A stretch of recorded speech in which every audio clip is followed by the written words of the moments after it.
मतलब हम सब के अंदर सिफात जहल मौजूद हैं, लेकिन बिलकुव्वा मौजूद हैं, बिलफिल नहीं है।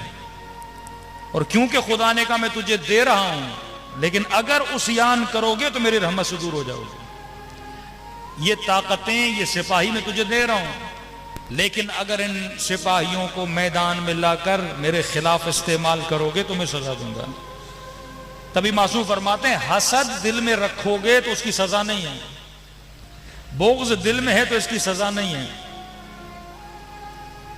लालच दिल में है तो सजा नहीं है, गुनाह की नीयत शहवत दिल में है तो सजा नहीं है, लेकिन जैसे तू इसको जाहिर करता है फिर खुदा सजा देता है। मतलब ये 75 लश्कर हम सब के अंदर मौजूद हैं। हसद, कोई ऐसा बंदा नहीं जिसके अंदर हसद न हो, कोई ऐसा बंदा नहीं जिसके अंदर हिर्स न हो, कोई ऐसा बंदा नहीं जिसके अंदर लालच न हो, कोई ऐसा बंदा नहीं जिसके अंदर गुस्सा न हो। बिलकुव्वा हम सब कर सकते हैं। हम कातिल भी बन सकते हैं, हम आलिम भी बन सकते हैं, हम चोर भी बन सकते हैं। ये ताकतें हमारे अंदर मौजूद हैं। भाई जो चोर आज चोर बना है क्या पहले दिन से चोर था? जो कातिल आज कातिल बना है पहले दिन से कातिल था? जो नशई आज नशा कर रहा है क्या पहले दिन से मां के पेट से ये नशई था? नहीं। जो बंदा फर फर झूठ बोल रहा है क्या पहले दिन से झूठा था? क्या शिमर पैदा होते ही शिमर था? क्या यजीद पैदा होते ही यजीद था? कतान ऐसा नहीं है। ये सारे लश्कर आपके अंदर भी हैं, उसके अंदर भी थे। फर्क यह है कि हबीब ने जहालत के लश्कर को मारकर अक्ल के लश्करों के अलम को उठाया, और हुसैन के दुश्मनों ने अक्ल के सिपाहियों को कत्ल किया और जहालत के लश्करों को क्या किया? बुलंद किया। अब एक आयत रह गई है, फिर मैं बहस के अंदर दाखिल होता हूं कि मैंने फरमाया कि नूर की मिसाल अहले बैत की तरह है, जिसकी हमने मिशकात बोला, दो मिसबाह बोले, मिसबाहुल मिसबाह अज़्ज़ुजाजा जनाब सैयदा। एक मेडिकल पॉइंट है, आपकी सेहत के लिए भी है और फजीलत अहले बैत भी इसमें है। सलवात पढ़ें ताकि मैं बयान करूं।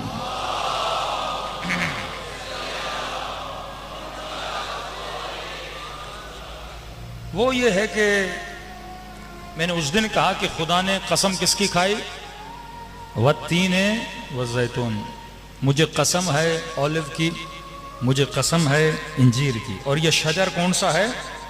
ज़ैतूनिया है। मासूम ने फरमाया ज़ैतून से मुराद इमाम हुसैन है। मतलब नस्ल अहले बैत और नस्ल इमामत अगर बढ़ेगी तो किससे बढ़ेगी? हुसैन से बढ़ेगी। कसम खाई जैतून की, जैतून से मुराद इमाम हुसैन।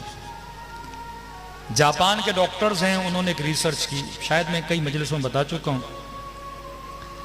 रिसर्च की कि इंसान बूढ़ा क्यों होता है, असलन बुढ़ापे का वजह क्या है, बुढ़ापे का रीजन क्या है। तो इन्होंने देखा इंसान की बॉडी में एक मादा है, एक लिक्विड है जो निकलता है, जिसको जवानी के सेल बोले आप, जिससे इंसान जवान रहता है। अब बोलते हैं 34-35 ईयर के बाद वो बनना खत्म हो जाता है, यानी 35 साल तक या 40 साल तक वो बनता रहता है, और क्योंकि बनता रहता है इंसान जवान रहता है। अब वो बनना खत्म हो जाता है, जैसे वो बनना खत्म हो जाता है इंसान बूढ़ा होना शुरू हो जाता है, बाल सफेद होना शुरू हो जाते हैं, खाल पे झुर्रियां आना शुरू हो जाती हैं, घुटनों में तकलीफ होना शुरू हो जाती है। तो अगर इमाम ज़माना आज तक जिंदा हैं तो मेडिकली कोई रीजन है ना। अल्लाह जो भी करता है असबाब के जरिए करता है ना।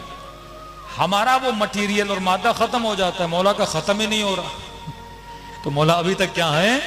जवान है। खुदा जिसे चाहे 1000 साल हजरत नूह को जिंदगी दी। भाई नूह कैसे जिंदा रहे? आज 120 साल ही बंदा जिंदा नहीं रह सकता।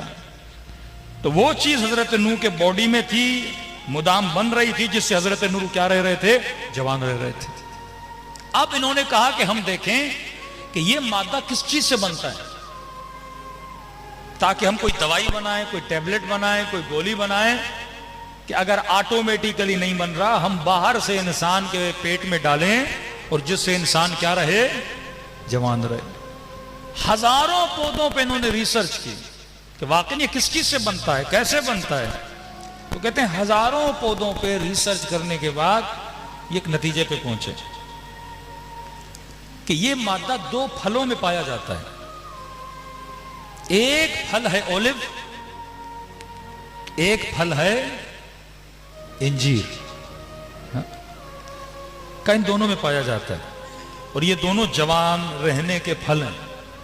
बंदा अगर जवान रहना चाहता है तो ये फल खाए। फिर का कितनी मिकदार में खाए?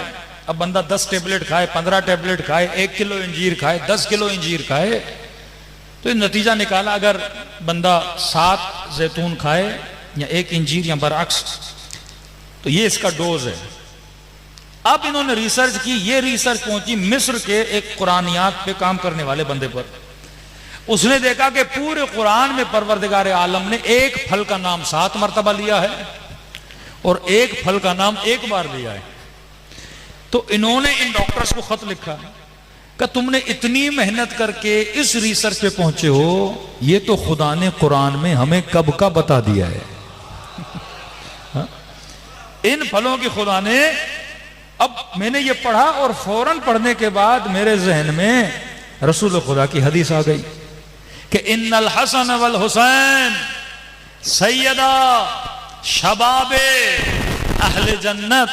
हसन हुसैन जन्नत के जवानों के सरदार हैं। का जो दुनिया में हसन हुसैन को मानेगा वो जन्नत में जवान रहेगा, जो इनके नामों वाले फल खाएगा वो दुनिया में जवान रहेगा।